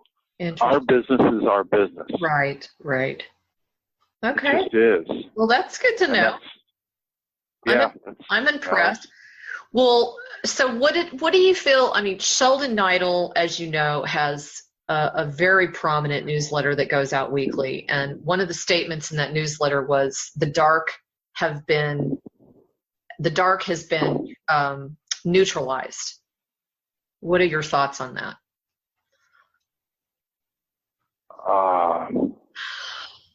Well, the pause was classic. Which dark? How much dark? As long as this planet is still organic, we still have what people call good and bad, or malevolent, malevolent, and the terms go on and on. We're still living on this organic world. We're still living with people who are either through past life stuff they brought forward or stuff in their own lives, people that are deranged, people that are sick. Yes. There are still people being murdered. There's still sleepers being triggered to do malicious, violent things. So what part of the dark has been eliminated? Well, that's why I threw that out there to you. I wanted to see how you respond. I mean, but I'm not at all trying to be flip. It's just that we still live in this very organic world with people that are making conscious choices and other people that aren't making conscious choices. People are, hang on. Okay. Some guy with holly headers on his Mustang, and people who are consciously making decisions and people who are unconsciously making decisions. All that leads to good and bad decisions, and the bad ones can certainly be qualified as dark. And even in the lower strata of the fourth dimension, you still have malevolent, shape-shifting energy into organic reptilians who are bad news because they think eating humans is just like humans eating a cow. It's no different. Totally. So there's certainly a segment of the population that believes that once we make this higher dimensional shift, that all of our problems and all of our are all going to disappear, and that we don't have to take responsibility for what's going to happen. No. Wrong.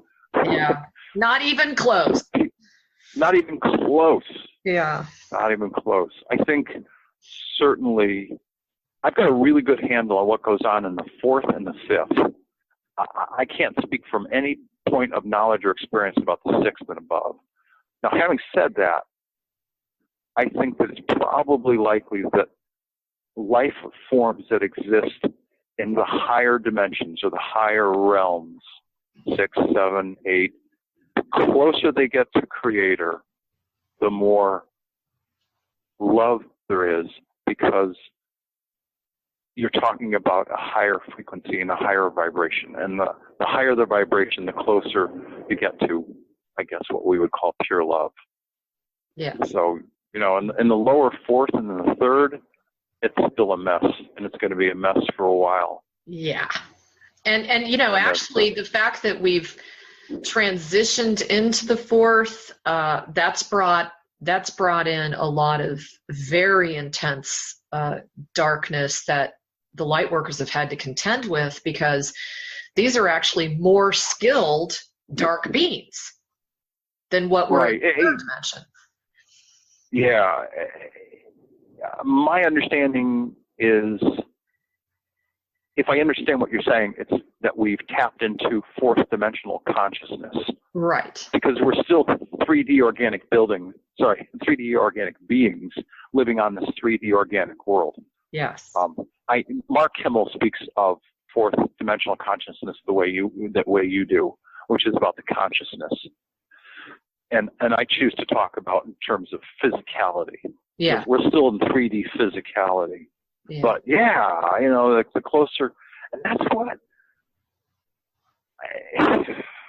sorry to go here, but it will at least inform and maybe enlighten some people. That's what all of these terror attacks are about. The movie and Tom Cruise is a great actor, he's done his thing, but the movie by Tom Cruise and Nicole Kidman, Eyes Wide Shut, the whole concept of rituals is literally all about the creation of fear and terror. Now, right now, I'm not at all trying to scare people. What I'm trying to do is enlighten them in terms of what is going on. Yes. And when fear and anxiety and confusion are ramped up in the human form, it puts out chemicals. And in an energetic sense, it puts out a low form of negative energy. Well, literally, the reptilians feed on this low form of negative energy. When they manifest organic bodies, they thrive off of the chemicals that are put out when humans get into flight or fight mode, because they're ramped up in the human body. Yeah. And so now people can understand, if they step back. I know this is a brief history lesson, but if they step back to thousands of years ago, they'll understand why we have had wars on this planet for so long. It's all about feeding the beast. Yes, it is. And again, I'm saying this stuff out loud, not to put people in a place of fear, but just simply give them information and say, this is why we have wars. This is why you see fearful programming on television. Why? Because they want to perpetuate the fear and control so that their masters can eat as much as possible.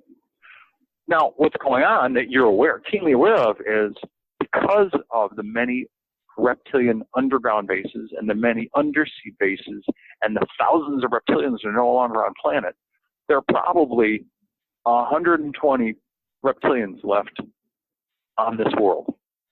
About 70 of them are pure reptilians. They're deep, deep, deep underground. The other 50 or so are hybrids. That's all that's left out of tens of thousands. Oh, yeah. And so to step into the Corey Good arena, the reason for all the conflicts going on in the SSP, Secret Space Program, is because all of the different lieutenants and captains and colonels that were reporting to the reptilian general masters, all those generals are gone. They're literally gone off planet. So there's a power vacuum. Yes. And all these lieutenants and colonels are fighting among each other and their factions. That's what's going on. Yes. On this planet and off planet in space. It is. It's truly like a, it's become more of a, I'm going to say extraterrestrial and terrestrial, yes. Type battle of who's going to dominate which country, which continent, right, which race. Right. That's where we're at very heavily. Right. And it's less of a breakaway civilization and more of, well, one group has decided to work this way, another group has decided that these resources are more important, and another group decided that Mars is more important to work with the remaining people that are there. And so they're all fighting over the same small pool of resources. Yes, that's so true. Including human resources on this planet. And I love when you said it's all about feeding the beast. If every single person questioned their actions, their words, their thoughts, and their feelings, and said, is this feeding the beast? Wow. Can you imagine how much we would change? I mean, seriously, just when I heard you say that, I was like, bing! Yeah. Yeah, it would be kind of like, okay, if you started the top down and you unplugged all of the people working for the big corporations. And my buddy Mark Kimmel showed me a chart one time. He had done this work. He said, look at this. And he showed all of these dots on a page that were all connecting to each other. And ultimately, all of these dots, which represent, I won't call them tiny companies, but small corporations, medium corporations, big corporations, and then the biggest of the big corporations. Ultimately, they all connected to like 6 or 7 top global corporations. Isn't that amazing? It's so true. All of them. Yeah. All of them. Now, it's worse than that. Now we'll talk about finance, global banking. All of the major global banks, including the private Swiss banks, each of those board members sit on each other's boards that are making individually and collaboratively the best decisions for their own banks. They're all essentially all kissing cousins. Yeah. They all sit on each other's boards. So it's actually like working for the same bank. That has, and actually, they literally are different kissing, branches. You know, they're literally kissing cousins. Yes, they are, actually. That's that whole conversation about the royalty in Europe. It's like, geez, you know, the whole time that World War II was going on, people forgot to remember that the French have married the English for years, and the English have married the Germans for the years, and the people that they called Dutch, the correct spelling is D-E-U-T-C-H. They're German. They moved to the Netherlands, out there. Europe is all mostly related. Oh, they're all killing each other's cousins and brothers and sisters. I mean, I don't know if people remember this, but during the reign of Queen Victoria, she was very, let's just say, very blatant in her dissatisfaction and lack of desire to birth and have children. She wrote copious numbers of journals, supposedly, about how she couldn't stand motherhood, and yet she had oodles of children. And what is interesting is that every one of her children were married off into another major country. That's right.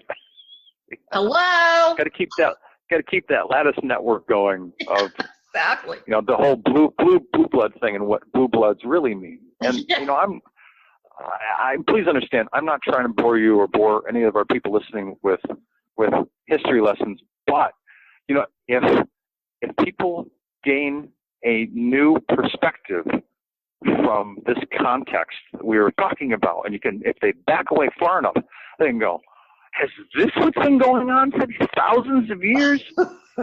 How is it that we did not see this? Yes. And now I jump to another topic near and dear to my soul. Now I was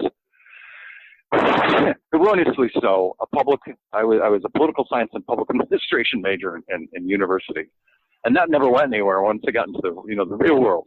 But having said that, in 1990, and first of all, just to clarify for anybody listening, I never worked in government, ever. It didn't happen. In 94-ish, 93-ish, something like that, I've been playing tennis my whole adult life. It's a game that I love and enjoy. It's a passion of mine. I get great exercise and camaraderie with the guys I play with.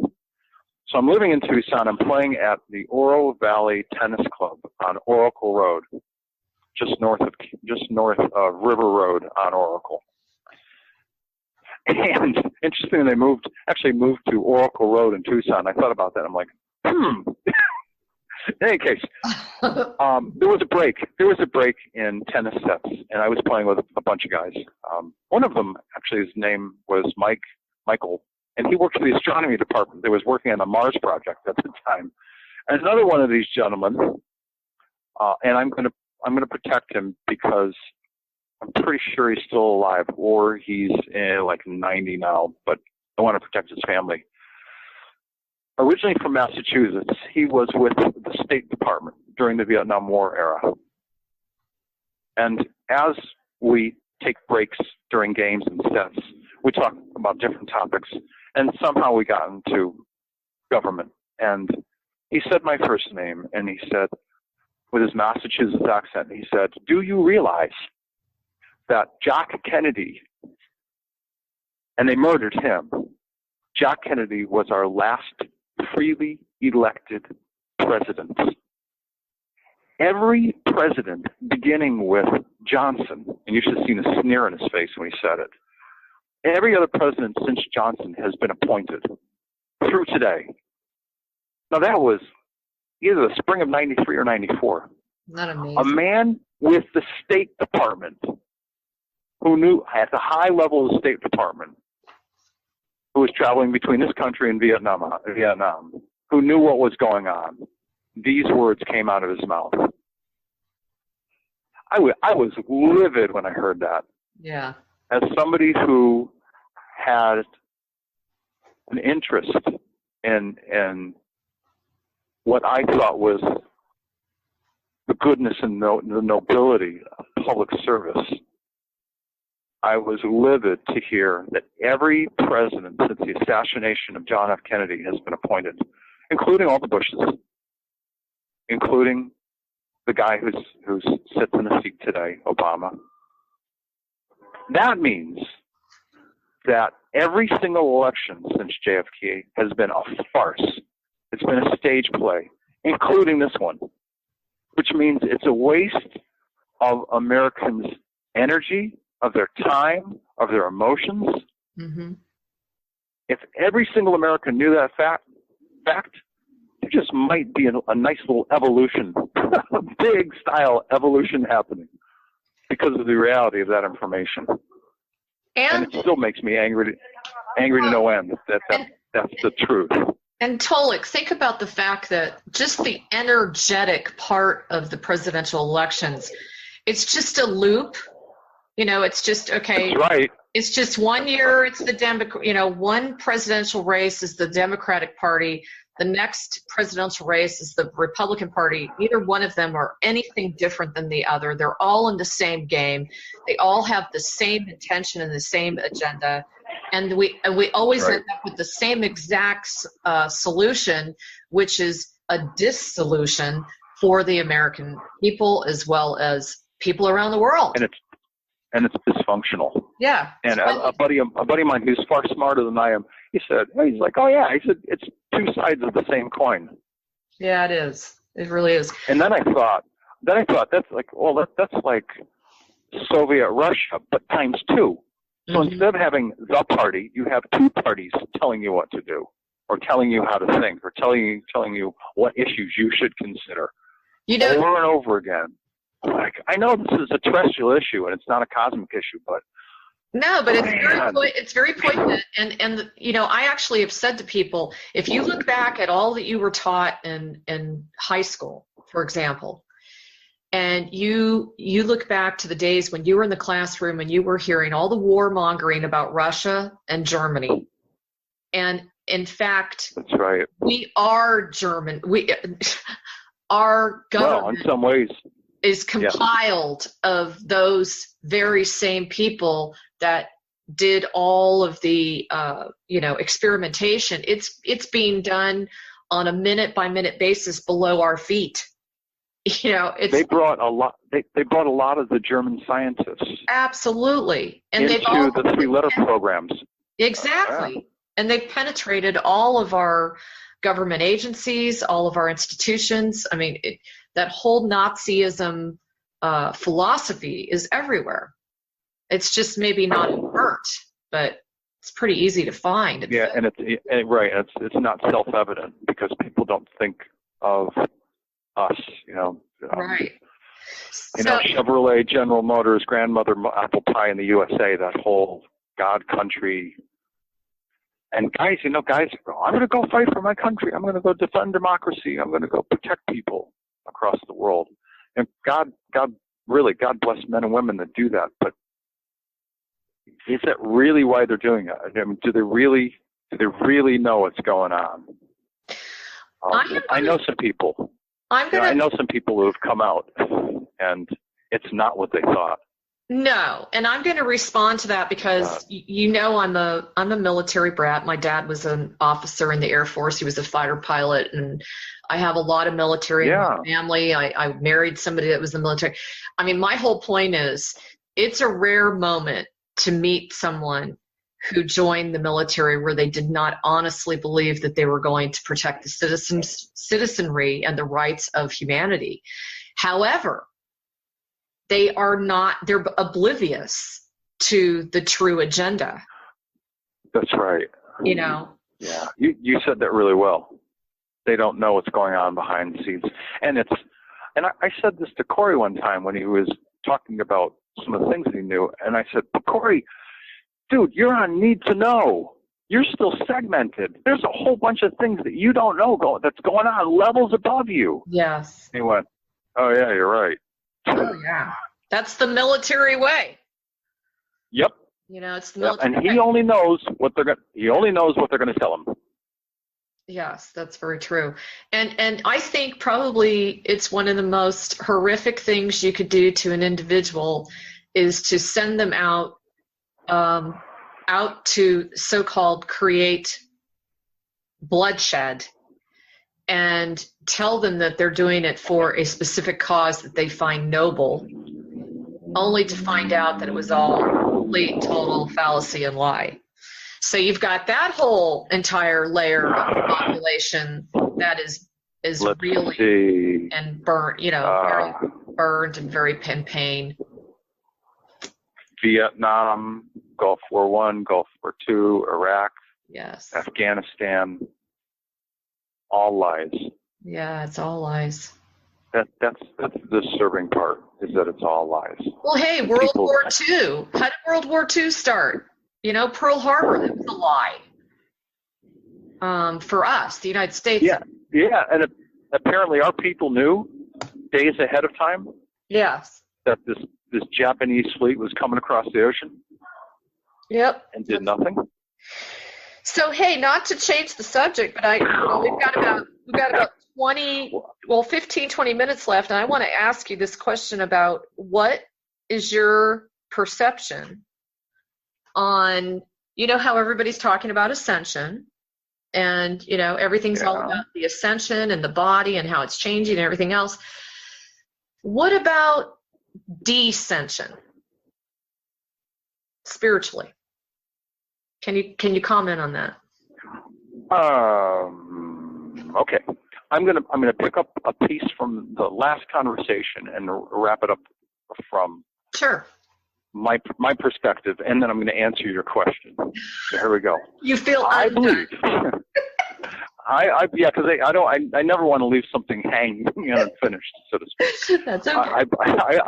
I humbly believe that what will happen in the coming days and months as certain changes of large-scale magnitude happen on this planet, and also happen to the shores of this country, that there will be a period in time when individual people in groups, realize that the government can't help them. Yeah. No, they've already screwed up their ability to help with what happened in New Orleans and Katrina.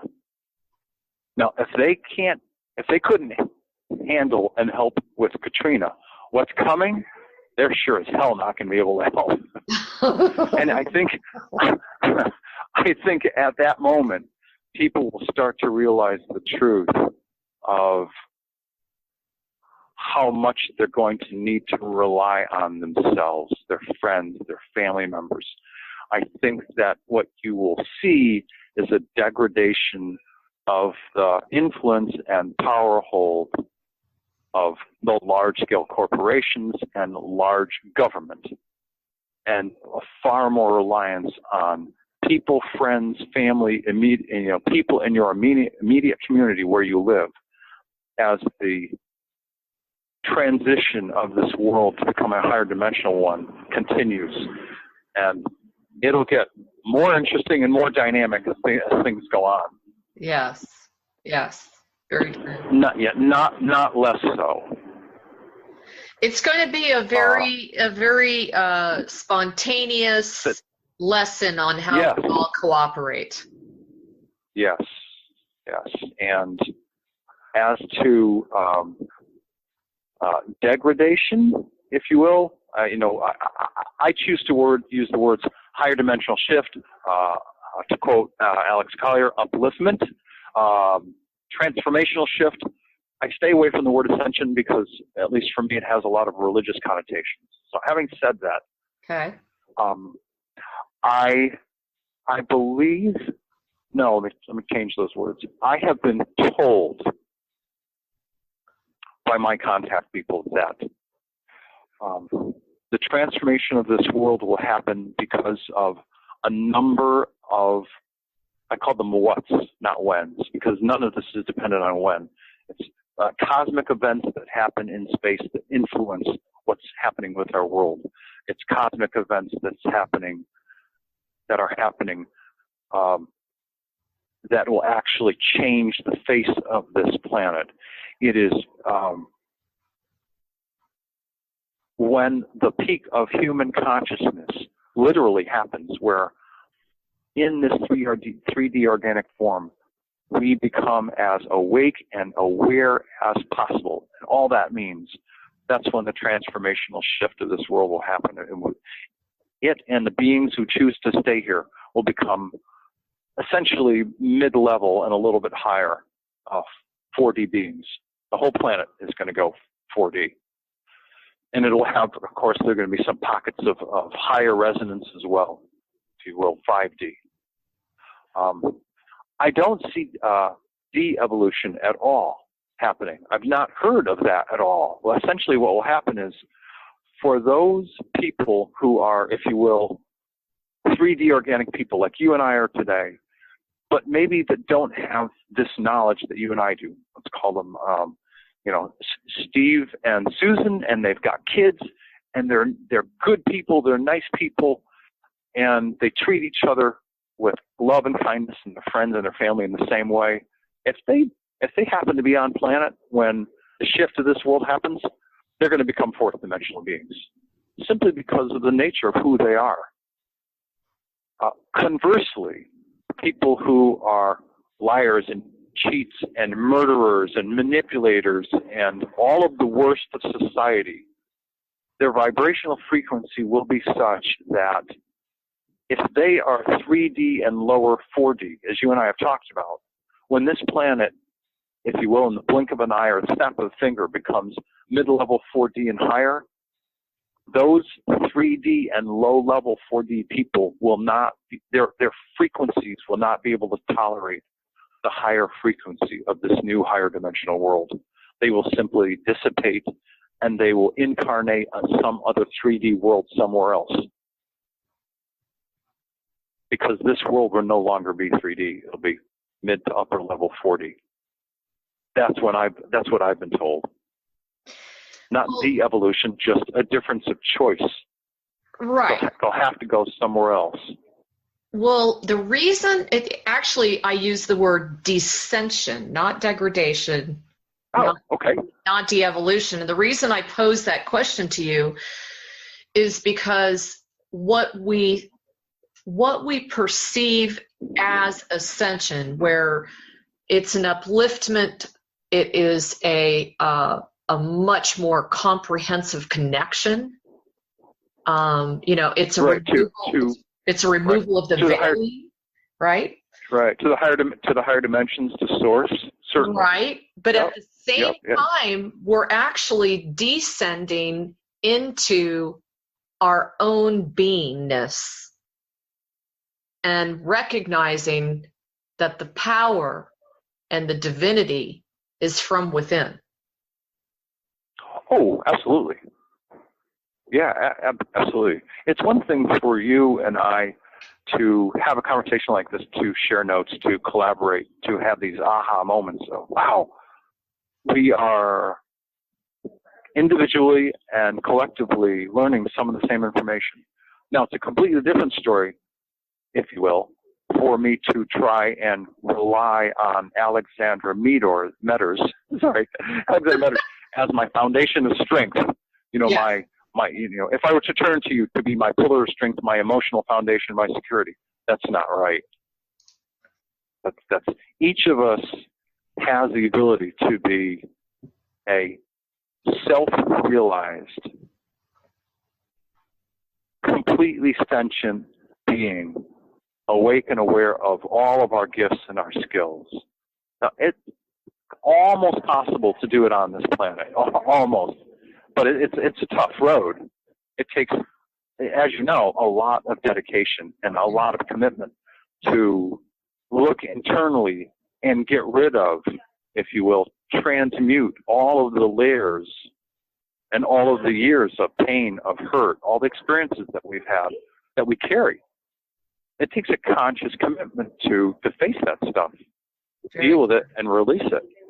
Very true. And releasing it, and part of the dealing with it is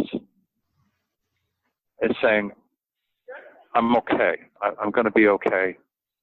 I may not like all the decisions I've made in the past, but I got to love myself, because if I'm going to evolve, I'm going to have to forgive myself and love myself in order to become a better person for me. And then as a result of doing that, then I'll become a better person for everybody else I interact with. That is so true. And, you know, self-forgiveness, at least in my line of work, it is the core, the number one problem for people, is to forgive yourself from all of those lifetimes and all of those oaths, contracts, agreements that you've taken, that you were taking. Most of the time we took them, at least in the very beginning of our soul's path, took them because we were either under duress, feeling threatened, or feeling that those that we loved were being threatened. And so don't feel like you're alone. That's my whole thing, is like when you're going into that whole aspect of I just need to be okay with myself, understand that all the healing and all the work that you do on yourself is truly not being ignored. It's affecting the greater tapestry of humanity. Oh, yeah, absolutely. And people, for those people who know what we're talking about, who've chosen to look internally and go through these changes, you'll notice that it's likely some of your friends will fall by the wayside, or you'll choose to step out of their lives and make different choices for yourself. Not you, Alexandra, but the parenthetical, you will start to choose people who resonate, who live the same kind of life that you do, who make the same kind of decisions that you do, who treat people the same way you do. Very true. Because, as you know, like attracts like for the most part. Yes. Well, so it's an amazing journey that we're living. It is, isn't it? And you know what? I am just so honored to finally connect with you. I mean, you and I have crossed paths on the internet. I don't know how many copious amounts of time, but I want everyone to know that one of the main reasons that Tolec and I are speaking is because of Torrey Smith and the fact that he did a tribute to him, as did I. And what that led to was a conversation between he and me. And I want everyone to be aware that he is throwing this 2016 Transformational Shift Conference. It's going to be on October 21st, 22nd, and 23rd at the Doubletree Hilton in Tucson, Arizona. He's going to have an amazing, just amazing group of speakers and all kinds of cool stuff. Their tickets are still available, very, very reasonable. And he has invited me to come on one of the panels one of those nights, as well as oversee one. And you can participate in both if you'd like. It's so important. At least I feel it's important that people like yourself have an opportunity to be heard, and that within the context of a speaker group or panel discussion, that's 2 hours each day that audience members will be able to say, hey, I've got some important questions. You know, can you address these questions? Can you give us some answers? It's just a great way to have the audience members interact with the speakers in a really informal setting. And that I like the most. I love the fact that you went there where it's like really casual. And if anybody wants to check this out, which I can't imagine anybody not wanting to, it's at transformationalshiftevents.com. And you can get all the information there. And as always, I think everyone is well aware of Tolec's website, which is AndromedaCouncil.com, to follow his goings-ons and his travels and his. You're doing a plethora of radio shows. Well, I have some free time. Earlier in the year, the first 3 months of this year, the end of last year, first 3 months of this year, I spent a lot of time taking care of Mom. She's 85. Oh. And that took a lot of my time. Mom's in the Northeast right now. I'll get to see Mom in December again, so we'll go through another period. But hey, you know, oldest son, single, Oh yeah. No attachments, no kids. All my siblings, they all have complications in their lives. So I'm happy to do it. Mom put up with me when I was a bratty young kid and a teenager. So this is payback time. I'm happy to do it. I really am. Well, good for you. One last comment on the conference, if I may. Yeah, please. I want to say to everybody, I can't tell you how blessed I feel that the Native American people who will be speakers for us will be bringing their knowledge and sharing it with us as, if you will, Western educated society, because for them, they're Wichapi Oyate, they're star people, they're star ancestors. That's part of their heritage. It's something they talk about in their stories as they grow up. Yeah. So they have a unique perspective that we don't have. And we'll have at least 3 or 4 Native American people who are very wise sharing what they've learned with us. And so I feel blessed that they've said yes and they'll be part of this whole experience. Yeah, and I want everyone to know, please try to come. You'll be able to meet me. You'll be able to meet Tolec, yes. and I guess Simon Parks will be on Skype. We have Atasha Tashina, Jim Nichols, who I've interviewed several times, Stuart Swerdlow, Mark Kimmel. The list goes on. And what I really loved about your conference was that intermixing of the galactic kind of influence with the Star Nations and the American Indian. Yes, and I've also consciously chosen to have a good balance of men and women. Good job. You'll see it's not an all male panel at all. Yay! There's a really good balance of men and women, and this is, as you'd speak with Lawyer Eisenhower or anybody else. This is the energetic frequency that we're coming into. I know. The frequency of relying on your intuition and your heart, and those are, as we in society would today, more decidedly feminine traits. Not really, but so we have a lot to learn. We as men have a lot to learn, and I'll tell you, the women I've met, like yourself, gifted. Gifted it does not describe the kind of capabilities that you typically have over us as men. So I'm blessed. I'm blessed not only to have Native Americans, but Native American women who will be contributing to this conference. It's going to be unique. I've been told by my people upstairs. Yeah, I've been told by my people upstairs, this is truly going to be a pivotal event. That was sort of the essence of the word that they used, was pivotal, because of the nature of the composition of the people speaking. I am so honored to be able to attend, and and it was all divinely guided. And I know, by the way, Tori Smith was involved in this. Yes, and he's fine. His soul essence is. He's doing great. He's doing great. Quite well, yes. Yes, he's doing really, really well now, definitely. But I want everyone to check out the website again. I'm going to give it to you one more time. It's transformationalshiftevents.com. We will have a link up on the website so that people can access that. And right. And if they go to the conferences and events page, everything's there. Perfect. Everything is there for people to read in terms of details. Yeah. So, and it's going to be in October, and so if you're getting too chilly in any other part of the United States, come on down to Tucson. Perfect. Yeah. 80, 82 degrees, sunny blue skies, very comfortable. Yeah, and, it's really nice. For the people that don't know, Tucson has very unique spiritual energy. Yes. I was told by a spiritual master one time that there is, in fact, a higher dimensional spiritual retreat about 10 miles in diameter that sits right over Tucson. Ooh. And that's one of the reasons that it has the energy it does. Yeah. Well, it has to be one of the reasons you got called there, huh? So probably. There's no happiness. That's another story. On that one, that's for sure. No. And I moved into a condo on Oracle Road. Okay. God. And I was clueless. I had no idea back then.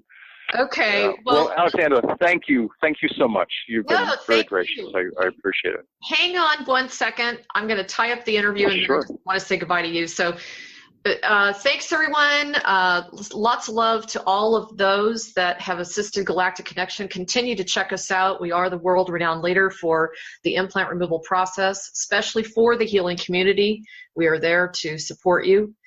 And check out some of our new services, because we've got all kinds of new stuff coming.